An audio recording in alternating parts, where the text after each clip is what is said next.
देख, तू मेरे साथ मेरे गांव चल तो रहा है, लेकिन पहाड़ी गांव में बहुत ध्यान से रहना होगा। तुझे मैंने जो जो कहा है उन बातों का ध्यान रखना। अरे हाँ भाई, समझ गया मैं तेरी बात। तू तो ऐसे डरा रहा है जैसे तेरे गांव में पैर रखते ही भूत मेरे पीछे पड़ जाएंगे। तुम लोगों ने खामखा अफवाहें फैलाई हुई हैं। पहाड़ों में मसूरी घूमने जाते हैं, शिमला घूमने जाते हैं, वहाँ भी तो सब 7 बजे के बाद बाहर निकलते हैं। वहाँ तो ऐसा कुछ नहीं होता। हाँ, लेकिन ये शिमला मनाली नहीं है। पहाड़ों के गाँव और उन जगहों में बहुत फर्क है। अब गाड़ी में बैठ जा, हमें अंधेरा होने से पहले गाँव पहुँचना है। मनीष उत्तराखंड के छोटे से गांव से आया था और दिल्ली में रहकर एक अच्छी नौकरी कर रहा था। बहुत टाइम बाद वो अपने घर वालों से मिलने जा रहा था। उसका दोस्त गौरव भी उसके साथ उसके गांव आकर गांव की खूबसूरती देखना चाहता था। वो दोनों सुबह ही गांव के लिए निकल गए ताकि शाम के 7 बजे से पहले गांव पहुंच जाएं। पहाड़ी गांव में अंधेरा होने के बाद अक्सर ही लोग घरों से बाहर नहीं निकलते, क्योंकि पहाड़ के रास्तों पर अंधेरा होने के बाद कुछ ऐसी घटनाएं होती हैं जो सामान्य नहीं होती। शाम के 6:30 बजे वो दोनों गांव पहुंच गए। मनीष ने नीचे अपनी गाड़ी खड़ी की और गौरव को लेकर अपने घर की ओर निकल पड़ा। मनीष की माँ दरवाजे पर ही खड़ी उसका इंतजार कर रही थी। उनके हाथ में एक आरती की थाली थी। क्या माँ, तुम भी? अरे शहर से ही तो आया हूँ, इसमें क्या आरती उतारोगे तुम हमारी? चुप हो जा, यहाँ का होकर भी ऐसी बातें करता है। पता है ना, धीरे धीरे दिन ढल रहा है, 7 बजने वाले हैं। कोई भी शक्ति ऐसे पीछे पीछे आ जाती है, इसीलिए अग्निदेव उसे दूर कर देते हैं। माफ करना आंटी, लेकिन आपके गांव में बहुत ज्यादा ही अंधश्रद्धा है। हम शहरों में भी तो रात को 12-12 बजे अपने घर को आते हैं, लेकिन वहाँ तो ऐसा कुछ नहीं होता। तो यहाँ पर ही ऐसा क्यों होता है? बड़ों की बातों पर ज्यादा तर्क नहीं करते बेटा। बड़े जो कहते हैं ना, सोच समझ कर ही कहते हैं। अब तुम दोनों ज्यादा देर बाहर मत खड़े रहो, अंधेरा हो रहा है, अंदर आ जाओ। वो दोनों अंदर गए। मनीष की माँ ने सबके लिए खाना लगाया। पहाड़ों के गांव में अंधेरा होते ही सब लोग जल्दी सो जाते हैं, इसलिए 8 बजे तक सभी लोग खाना पीना खाकर सोने के लिए जाने लगे। मनीष और गौरव के साथ मनीष का छोटा भाई राहुल भी उसी कमरे में था। मनीष ड्राइव करके बहुत थक गया था, इसलिए वो सो गया, मगर गौरव राहुल से बातें करने लगा। अच्छा राहुल, मुझे एक बात बताओ, तुम्हारे गांव में ये जो बात बोली जाती है कि शाम के 7 बजे के बाद घर से बाहर मत निकलो वरना कोई शक्ति तुम्हारे पीछे लग जाएगी, इस बात में तुम्हें कितनी सच्चाई लगती है? बात तो बिल्कुल सच्ची है गौरव भैया। यहाँ पर 7 बजे के बाद कोई भी अपने घरों से बाहर नहीं निकलता, और जो निकलता है उसे या तो छलावा लग जाता है या फिर भूतों की बारात उसे अपने साथ ले जाती है। भूतों की बारात? अब ये क्या नई चीज है? यहाँ हम इंसानों की तो शादी हो नहीं रही और भूत अपनी बारात लेकर जा रहे हैं। ये मजाक नहीं है भैया, यहाँ तो सदियों से ऐसा होता आया है। रात को अगर वो लोग किसी को भी देख लेते हैं तो उसे अपने साथ ही ले जाते हैं। गांव के बहुत सारे लोग ऐसे ही गायब हुए हैं। पता नहीं यार, तुम लोग और तुम्हारी ये बातें। खैर, मैं तो यहाँ पर आया था कि कुछ एक्साइटिंग करूँगा, लेकिन तुम्हारी तो बातें सुन सुन कर ही पक गया मैं। चलो सो जाओ, अब मैं भी बहुत थक गया हूँ। गौरव को लग रहा था कि ये लोग उसे जो भी कह रहे हैं वो सब उनका अंधविश्वास है। अगले दिन वो मनीष और उसके छोटे भाई राहुल के साथ पहाड़ों में घूमने निकला, मगर जैसे ही दिन हल्का सा ढलने लगा वो घर के लिए निकल गए। अरे यार, अभी तो घूमना शुरू ही किया था, थोड़ी देर बाद चलते हैं ना घर। कौन सा 7 बजते ही यहाँ हमें भूत मिल जाएंगे? एक ही बात तुझे कितनी बार समझानी पड़ेगी? जब एक बार बोल दिया है तो तू समझता क्यों नहीं है? चुपचाप घर चल, वरना अगर छल लग गया तो बड़ी मुसीबत हो जाएगी। वैसे भी तू हमारे गांव का नहीं है तो देवता को पुकार भी नहीं लगा पाएगा। हाँ भैया चलो, वरना मम्मी भी गुस्सा करेगी। वो लोग घर चले गए। रात को सब सो रहे थे, तभी गौरव वॉशरूम जाने के लिए घर से बाहर निकला। पहाड़ों के घरों में अक्सर वॉशरूम घर के बाहर ही बना होता है। वो वॉशरूम से बाहर निकला तो उसे बहुत तेज पानी बहने की आवाज आई, जैसे वहां पर कोई झरना बह रहा हो। अरे ये इतनी तेज पानी बहने की आवाज कहाँ से आ रही है? यहाँ पर तो आसपास कोई नदी या झरना भी नहीं है। लगता है रात को मेरे कान बज रहे हैं। वैसे भी इन पहाड़ों में इतनी शांति है कि दूर कोई आवाज होगी तो यहाँ तक सुनाई देगी। और ये लोग क्या कह रहे थे? 7 बजे के बाद घर से बाहर मत निकलना, वरना न जाने क्या क्या पीछे लग जाएगा। अच्छा भला तो घर के बाहर खड़ा हूँ, कुछ भी तो नहीं हुआ मुझे। लेकिन ये लोग इस बात पर यकीन थोड़ी ना करेंगे।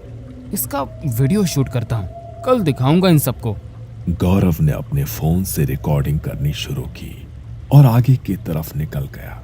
वो थोड़ी ही दूर गया होगा, तभी उसके कानों में एक अजीब सी फुसफुसाहट की आवाज पड़ी। ये कैसी अजीब सी आवाज है? ऐसा लग रहा है इसे सुनता रहा तो कान के पर्दे फट जाएंगे। लेकिन ये आवाज है किस चीज की?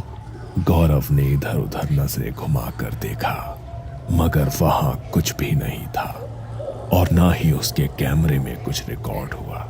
अचानक से वो आने वाली आवाज भी बिल्कुल शांत हो गई। कैमरे में रिकॉर्डिंग करते करते गौरव थोड़ा आगे पहुंचा तो फोन की फ्लैशलाइट से उसने देखा कि आगे रास्ते पर एक कुत्ता बैठा है। उसे जानवरों के साथ खेलना बहुत पसंद था, इसलिए वो उसके पास जाने लगा। वो कुत्ता सड़क पार करने के लिए सड़क के दूसरी तरफ जाने लगा और जैसे ही वो उस कुत्ते के पास पहुंचने वाला था, वो कुत्ता अचानक उसकी नजरों के सामने से कहीं गायब हो गया। ये देखकर गौरव के पसीने छूट गए और डर के मारे उसके कदम अपने आप पीछे होने लगे। ये क्या हुआ? ये कैसे हो सकता है? वो कुत्ता अभी तो मेरी आंखों के सामने था, तो फिर अचानक गायब कैसे हो गया? नहीं नहीं, ये मेरा वहम नहीं था। गौरव बुरी तरह से सहम चुका था। वो इससे उभरा भी नहीं था कि तभी उसे पीछे से कुत्ते के भौंकने की आवाज आई। वो घबराया और उसने पीछे मुड़कर देखा तो वही कुत्ता उससे बहुत दूर खड़ा था और देखते ही देखते वो फिर से उसकी नजरों के सामने से ओझल हो गया। जब दोबारा गौरव के साथ ये सब हुआ तो उसे इस बात का यकीन हो गया कि ये कुछ भी उसका वहम नहीं है। डर के मारे वो बुरी तरह कांप रहा था, मगर उसने हिम्मत जुटाकर भगवान का नाम लिया और उल्टे पांव घर की तरफ चलने लगा। सब लोग ठीक ही कह रहे थे कि 7 बजे के बाद घर से बाहर निकलना ठीक नहीं है। जिन चीज़ों के बारे में आज तक मैंने सिर्फ सुना था, आज उससे सचमुच मेरा सामना हो ही गया। कहीं वो मेरे पीछे तो नहीं आ रहा होगा? हे भगवान, मेरी रक्षा करना। गौरव डरते हुए अपने कदम आगे बढ़ा रहा था, तभी उसे अपने पीछे किसी के कदमों की आहट महसूस हुई। वो अपने कदम और तेजी से बढ़ाने लगा, तभी उसके कंधे पर किसी ने अपना हाथ रखा। वो इतनी बुरी तरह डर गया कि उसके गले से उसकी चीख भी नहीं निकल पाई। तभी उसके सामने एक आदमी आकर खड़ा हुआ। वो दिखने में बिल्कुल सामान्य था, इसलिए गौरव की जान में जान आई। तुम्हें पता है ना, शाम को 7 बजे के बाद यहाँ अपने घरों से निकलना मना है। लगता है तुम जैसे लोगों को अपनी जान प्यारी नहीं है। अभी थोड़ी देर बाद भूतों की बारात निकलने वाली है यहाँ से, और अगर उनकी नजर गलती से तुम्हारे ऊपर पड़ गई तो तुम सुबह का सूरज नहीं देख पाओगे। आप मुझे डराने की कोशिश मत कीजिए काका। और आप भी तो इस समय यहाँ पर अकेले घूम रहे हैं। क्या आपको किसी से डर नहीं लगता? लगता था, मुझे भी डर लगता था, लेकिन एक रात मेरा ये डर हमेशा के लिए खत्म हो गया। क्या? कैसे खत्म हो गया आपका डर? जैसे ही गौरव ने उस आदमी से ये बात पूछी तो वो बड़े ही भयानक तरीके से मुस्कुराया। उसका चेहरा अचानक किसी मुर्दे जैसा हो गया और चेहरे का मांस मोमबत्ती के मोम की तरह पिघलने लगा। आंखों का रंग पूरी तरह सफेद पड़ गया और देखते ही देखते वो अपनी हड्डियों को मरोड़ने लगा। उसे देखकर गौरव जोर से चीखा और वहां से भागने लगा, मगर वो आदमी उससे भी तेज गति से उसके आगे आगे भाग रहा था। ये देखकर डर के मारे गौरव का बैलेंस बिगड़ गया और वो झाड़ियों में गिर गया। उसने बाहर की तरफ जाकर देखा तो दौड़ते दौड़ते आदमी अचानक वहां से गायब हो गया।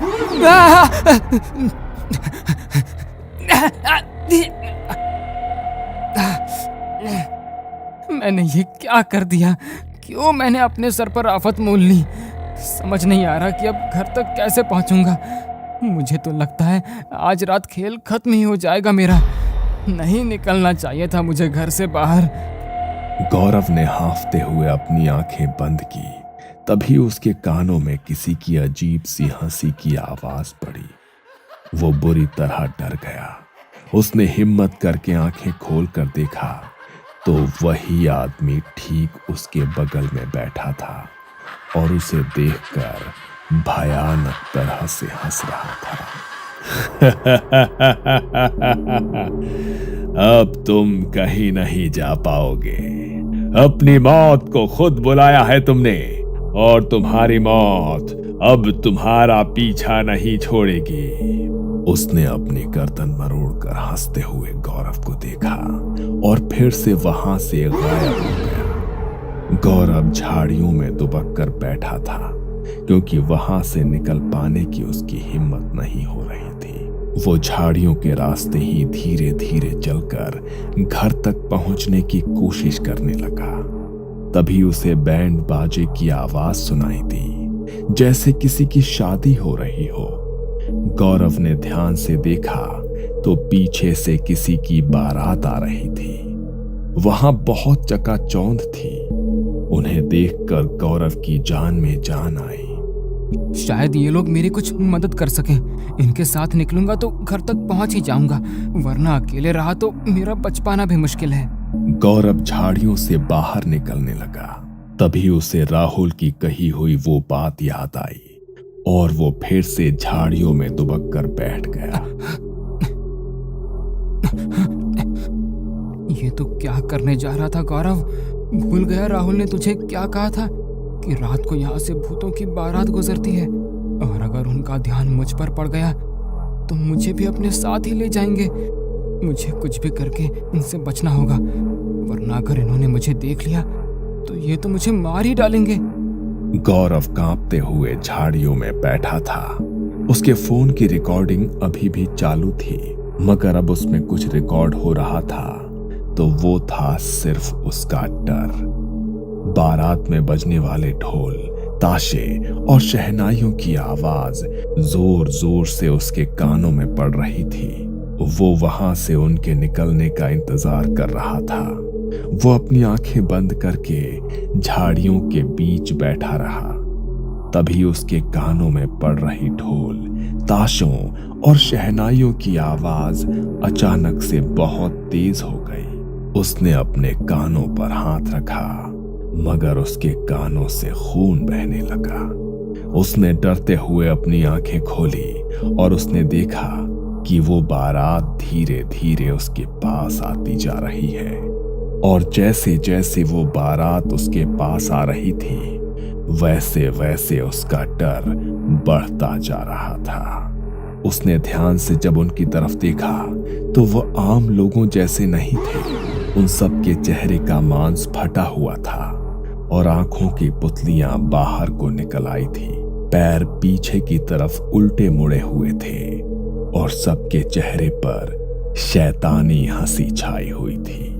गौरव खुद को उनकी नजरों से बचाने की कोशिश कर रहा था, मगर तभी उनमें से एक का ध्यान गौरव की तरफ पड़ गया और वो उसे देखकर भयानक तरह से मुस्कुराया।